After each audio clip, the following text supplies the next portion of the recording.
Good evening, I'm Hafiz Marzukhi. Our top stories for tonight. Trump to announce Malaysia's tariff rate tomorrow, says PM Anwar. And the Myanmar junta and state of emergency ahead of December elections. All that and more coming up on AWANI International.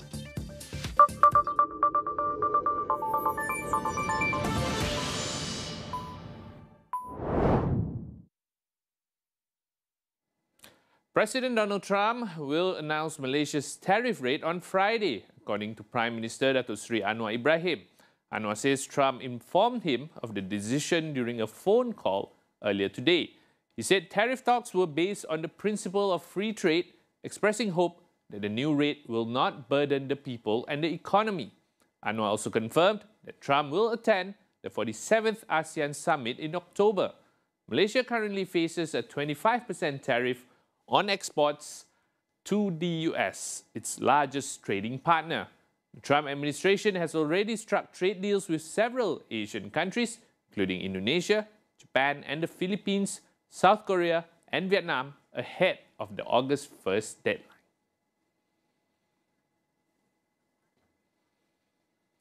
Myanmar's military leadership has lifted a state of emergency more than 4 years after seizing power in a coup. The move, announced after a National Defense Council meeting, clears the way for elections the junta says will be held in December.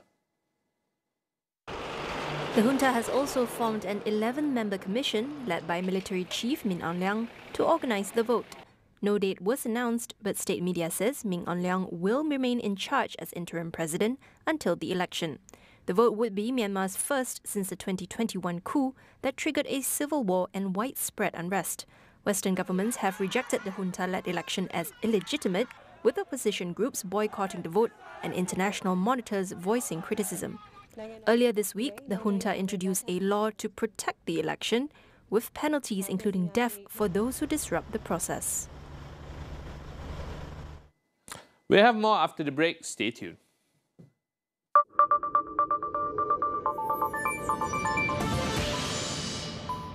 Berita hebat untuk pelanggan Astro Movies dan Epic Pack. Prime Video kini termasuk dalam langganan anda.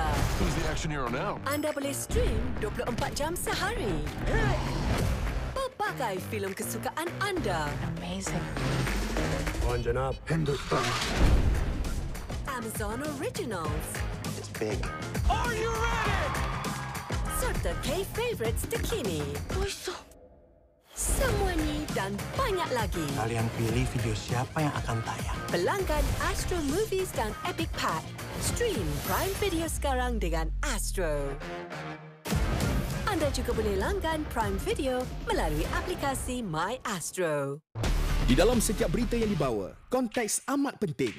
Kami sentiasa membawakan yang tergempar dan terkini. Pastikan Astro AWANI menjadi pilihan anda, tidak kira di mana sahaja anda berada.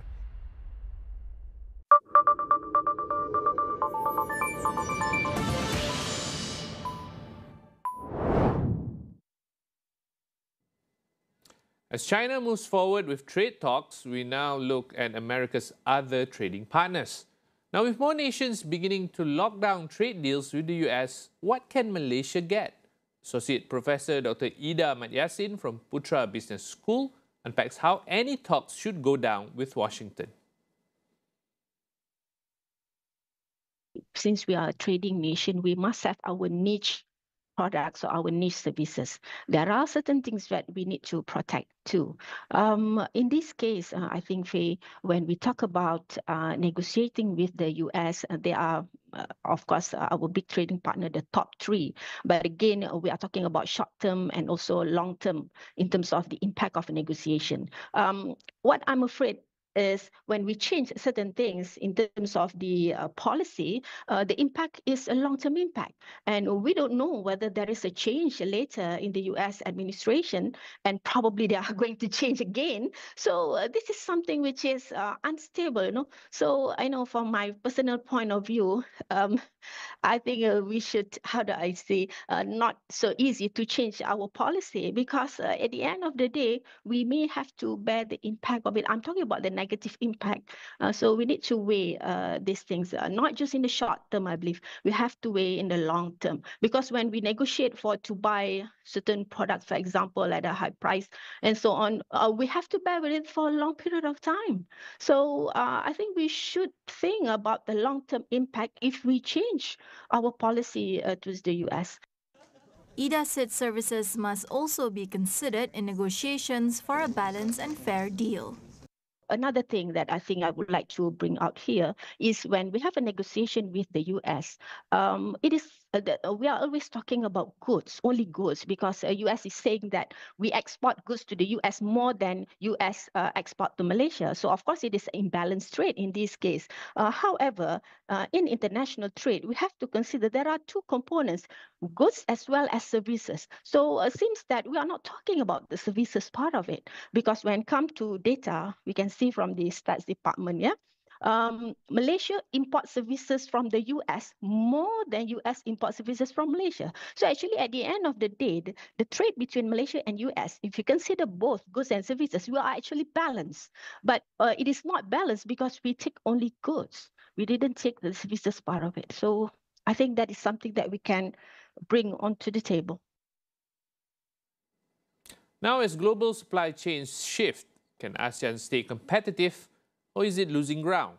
We explore that question with Yugendran Kanu Sivakumaran, a research analyst at Baital Amanah. It's not that we're not doing enough, but more can be done. Like we see recently, Trump wants us to really allow more ownership in certain industries for foreign companies. That is something we can definitely look at. But we have seen ASEAN take huge steps in the past couple of years to try to redirect foreign investment, especially from South Asia. Malaysia, especially with NIMP, and Thailand itself has their own IR4 framework to try to boost their manufacturing capabilities to increase this amount of foreign direct investment. So we are doing quite a bit already. But like when we're looking at countries that we may be afraid of that may redirect foreign direct investments, such as South Asia, I don't think we'll see a much shift from ASEAN to there because of our unique geographical framework. You see, ASEAN, we have so many unique countries which have unique specializations, and we are in close proximity with each other. And this is advantages for many foreign companies to set up here. If you want skilled, cheap labor, you come to Malaysia. You want banking, you got Singapore. You want cheap labor, you go to Vietnam or Thailand. So we are so well interconnected, and it's so close to each other. It is not only very cost effective for them, but it's also a strategic position ASEAN has against South Asia. Yes, South Asia has the low end and now coming high end value added manufacturing. But again, due to the geographical location and the political climate in South Asia, ASEAN is much more unique in that aspect. Yugendran also emphasized that ASEAN's current reliance on low-cost manufacturing and raw exports is no longer sustainable moving forward. Many ASEAN countries itself know it's not stable, and that's why they are pushing to make rapid changes. We are like Malaysia, we have NIMP, and we are pushing for IR4 manufacturing. The same with Thailand, the same with Vietnam. We are all pushing away from low-cost manufacturing to more high-tech manufacturing. And of course, it will take time, but slowly we are shifting there.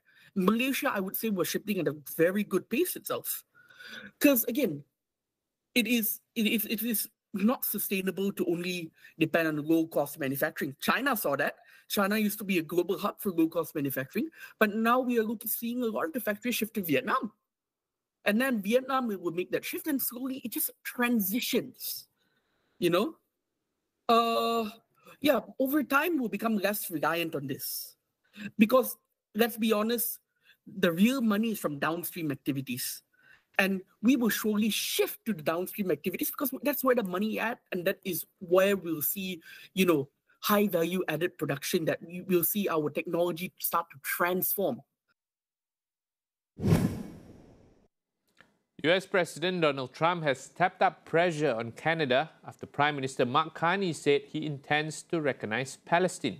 The threat comes a day before Trump's August 1st deadline to strike trade deals or for Canada to face a 35% tariff on its goods. In the Truth Social post, Trump said reaching a trade deal with Canada will now be very hard given its support for Palestinian statehood.